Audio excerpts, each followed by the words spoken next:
বন্ধুরা, আপনারা কি আপনাদের ড্রাগন গাছে এপ্রিল মাসের শুরু থেকেই ফুল চান? তাহলে আজকের ভিডিও আপনার জন্য। আজকের ভিডিওতে এমন 3টি গুরুত্বপূর্ণ পরিচর্যা তুলে ধরা হয়েছে, যে পরিচর্যাগুলো আপনারা যদি করেন তাহলে আপনাদের ড্রাগন গাছে 10 গুণ বেশি ফুল আসবে। বন্ধুরা, এই পরিচর্যাগুলো খুবই সংক্ষেপে তুলে ধরা হয়েছে, তাই ভিডিওটি না টেনে সম্পূর্ণ দেখতে থাকুন। 3টি পরিচর্যার প্রথম পরিচর্যা হচ্ছে কাটিং। হ্যাঁ বন্ধুরা, এখন আপনার ড্রাগন গাছের নতুন বেরোনো সব কুশি কেটে দিন। যে কুশিগুলোর মাথা বোতা হয়ে গেছে, মানে আর বৃদ্ধি হবে না, সেই কুশিগুলোও কেটে দিন। বন্ধুরা, একমাত্র সেই কুশিগুলোই রাখবেন যে ডালগুলো ঝুলে পড়বে। আর আপনারা হয়তো জানেন যে ড্রাগন ফল একমাত্র যে শাখাগুলোতে ঝুলে পড়ে সেই শাখাগুলোতেই আসে। তাই বন্ধুরা, প্রথম পরিচর্যা হিসাবে গাছের কুশিগুলোকে এখন আপনারা কাটাই করে দিন।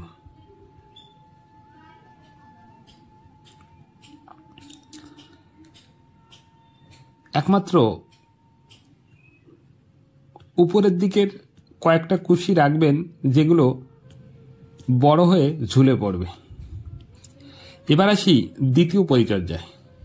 বন্ধুরা, এই দ্বিতীয় পরিচর্যা আপনার ড্রাগন গাছের ফুল আনার পক্ষে খুবই গুরুত্বপূর্ণ। এই পরিচর্যাকে ট্যাপিং বলা হয়। ট্যাপিং বলতে ড্রাগন গাছের মাথাটাকে কেটে দেওয়া। বন্ধুরা, আপনারা যে কোনো ধারালো অস্ত্র দিয়ে এই ড্রাগন গাছের মাথা কেটে দিতে পারেন, অথবা হাত দিয়ে ভেঙেও দিতে পারেন। আর এই ভাঙা বা কাটাকে ট্যাপিং বলে। যদি আপনারা আপনাদের ড্রাগন গাছের মাথাটা 1 থেকে 1.5 ইঞ্চি মতো কেটে দেন, তাহলে ওই ড্রাগন গাছের বৃদ্ধি বন্ধ হয়ে যাবে আর ড্রাগন গাছ ফল আসার জন্য প্রস্তুত হয়ে যাবে। তবে বন্ধুরা, মনে রাখতে হবে এই ট্যাপিং একমাত্র 1 বছর বা 7 থেকে 8 মাসের পুরনো ডালেই করতে হবে। কারণ 7 থেকে 8 মাস বা 1 বছরের পুরনো ডালেই ফুল আসে। তাই আপনার ড্রাগন গাছে যেসব ডালগুলো 7 থেকে 8 মাসে পুরনো, সেই ডালের সব মাথাগুলো কেটে দিন। বন্ধুরা, মাথা কাটার পর অবশ্যই এই কাটা অংশে ফাঙ্গিসাইড লাগাতে হবে।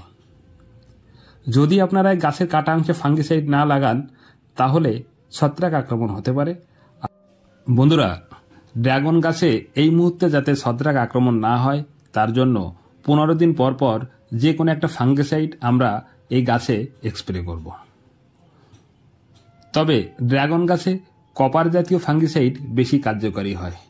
তাছাড়াও আপনারা সাফ, ব্যাবিস্টিন বা স্প্রিন্ট যে কোনো ফাঙ্গিসাইডই ব্যবহার করতে পারেন।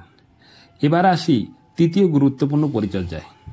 বন্ধুরা, ফুল আনার ক্ষেত্রে সবথেকে গুরুত্বপূর্ণ পরিচর্যা হচ্ছে এটি। এই সময় সার প্রয়োগের ক্ষেত্রে খুবই লক্ষ্য রাখতে হবে। আমরা যদি ভুল সার প্রয়োগ করি, তাহলে ফুল আসার পরিবর্তে গাছে প্রচুর পরিমাণে কুশি আসবে এবং ফুল আসা বন্ধ হয়ে যাবে। তাই বন্ধুরা, এই সময়ে নাইট্রোজেনযুক্ত কোনো সার আমরা ব্যবহার করব না।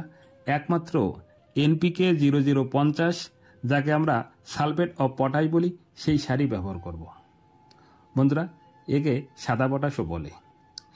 এই পটাশ সার জলে দ্রবণীয়, তাই জলের সঙ্গে ভালো করে মিশিয়ে আমরা গাছে স্প্রে করব। হ্যাঁ বন্ধুরা, এবার আমরা গাছের গোড়ায় না দিয়ে গাছে স্প্রে করব, তাহলে আরও বেশি কার্যকর হবে। বন্ধুরা, NPK 0050 যদি না থাকে, তাহলে NPK 05234ও ব্যবহার করা যাবে।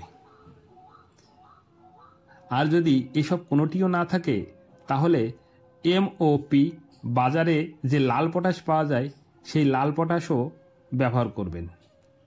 তবে লাল পটাশ জলে দ্রবণীয় নয়, তাই গাছের গোড়ায় ব্যবহার করতে হবে। এবং গাছের গোড়ায় ব্যবহারের সময় অবশ্যই লক্ষ্য রাখতে হবে যেন একদম গোড়ায় না সার পড়ে, তাহলে শিকড় পচে যেতে পারে। তাই টবের দূর দিয়ে 1 চামচ মতন পরিমাণে গাছের গোড়ায় দিয়ে দিতে পারেন।